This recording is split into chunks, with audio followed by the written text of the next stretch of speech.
Hello, this is Sue for PMTV at the Dusit Thani Hotel for the U.S. Embassy Consular Outreach visit. And sitting here with me is Paul Herman. He is the Chief of American Citizens Services. Is that correct?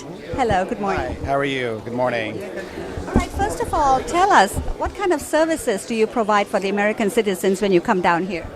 Well, the main point of our outreach efforts here in Pattaya and in other areas of Thailand are to provide the chance for people that live here to get notary services done, so for documents that need notaries. For example, people looking to renew their retirement visas here need a document notarized that verifies the income they're making, so a lot of our retired Americans down here need that. They can also have their passports renewed while they're here. And it's also a chance for us just to meet Americans and find out what their areas of concern are. A lot of questions we have about Social Security, for example. A lot of questions about the Affordable Care Act and how it might affect retirees living here. And it's just a chance for us to come out and just, see Americans outside of Bangkok. We work in Bangkok all the time, so it's good to get out of the office once in a while.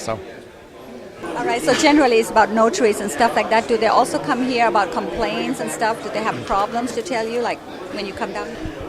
They will. They'll come and let us know about some of the problems they're having, and we're always happy to lend an ear. As you can see, there's a lot of people here right now, so we're trying to get through and service them as fast as possible. But whenever we have a moment, we sit down and listen to them. We also ask if they have any concerns. They can write us an email. Our email is acsbkk@state.gov, and so we always ask them to put it in writing because it's usually easier for us to understand. And then. But yeah, part of our job is to listen to Americans and find out what's concerning them here. And sometimes we'll reach out to local authorities, and we like to keep our contacts up with the local police and other officials here, and just to let everybody know that we're concerned with Americans, and we are looking out for their welfare, and anything we can do to help that's why we're here. So. You also have your voluntary wardens down here to help them anyway. Right. We have a very vigorous what's called a warden system. So wardens are essentially volunteers that agree to work as informal representatives of the embassy. And so because we don't have a consulate here, we may occasionally, if an American is having a problem, we may ask our warden to step in and assist. And we have several wardens here today who are helping us with this outreach effort and helping us get the crowds all lined up and ready to go. So we're very grateful for that. We have tremendously helpful wardens, and we're grateful to have them. So, yeah. So now for the people who are coming next time, because this time it's just an information for those who didn't know and didn't come down. So the next time will be when? Well, we try to come down every quarter, so I think the next time we'll come down, it's in about 3 months from now. What we do is people can register with the embassy. If they go to travel.state.gov, they can register online, and their name will be given to the embassy, and then they will receive emails, notifications that we send out, and they will also find out when we're coming next. We advertise it about a few weeks in advance. I mean, we can't give too much advance notice. A lot of planning goes into it. Also, we have a Twitter account for those that like to follow Twitter. It's ACSBKK. And you'll get our tweets about that. We'll send out information. So about once every 3 months we come down here. And I think every time we come down here, the crowds are this big. So it tells you that there's a huge demand. So. Yeah, we got the notice a bit late this time, and we couldn't put it in the paper for you.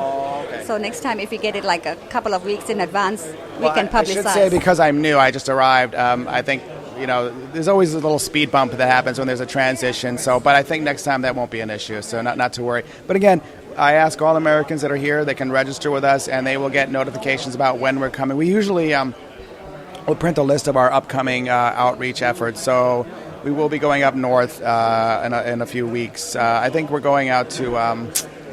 I forget where it is exactly. Chiang Mai? Well, Chiang Mai, we have our own consulate up there, so they handle that. But there are the areas, and I can get you the list. It's online already, I think. I can show it to you. But we do have planned outreach efforts up north in Isan and other places shortly. So.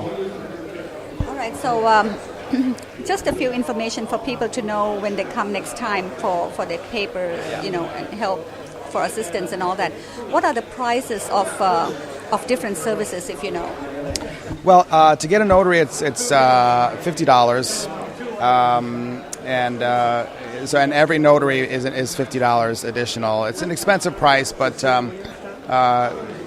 unfortunately, we're the only place where you can get it. So it beats going up to Bangkok. Right. That's more than double the expense. Exactly. So notaries are $50. If you wish to get a new passport, it's going to be, I have to remember what the price is. It's $110, I think, I want to say. Just generally. Yeah, it's around $100, as is if you want to get extra pages added to your passport. That's another service we can do if you're running out of pages, and that's going to cost $82. Those are generally the prices that people pay. And like I said, most people come here for one notary service, and that'll be $50. And you can pay in either Thai baht or in American dollars. Unfortunately, here we can't accept credit cards. We just don't have the capability. But cash, either in baht or a dollar, is fine. So. And from what time to what time when you come down? Today's service, I think, is from 10 to, I want to say, 2 o'clock. And, you know, it's something we can look at if the demand is really that huge. We can certainly extend the hours. But we drive down here today. We got here a little late because of an accident up by Bangkok that sort of held up traffic for a while. But we'll be here as long as 2 o'clock we close the doors, and we'll be here until the last American is served. So, yeah. Anything else you'd like to tell our viewers? No, well, I just wanted to introduce myself. My name is Paul Herman. I am the new American Citizen Services Chief, and I really encourage all Americans to reach out to us if you have any questions about this process. Please, our email, again, is acsbkk@state.gov. Please try to follow us on Twitter and sign up with us through travel.state.gov. There's a lot of good information on there about, we have a consular information sheet about Thailand that gives all of the things that we believe Americans should be aware of in Thailand, the scams and whatnot. But also, we want people to really enjoy themselves when they're here, if they're either living here or just visiting. Just come prepared. And sign up with the embassy to get our warden messages and our emails that will tell you when the next service will be. So, okay. Thank you very much, and welcome to Thailand. All right. Thank you very much.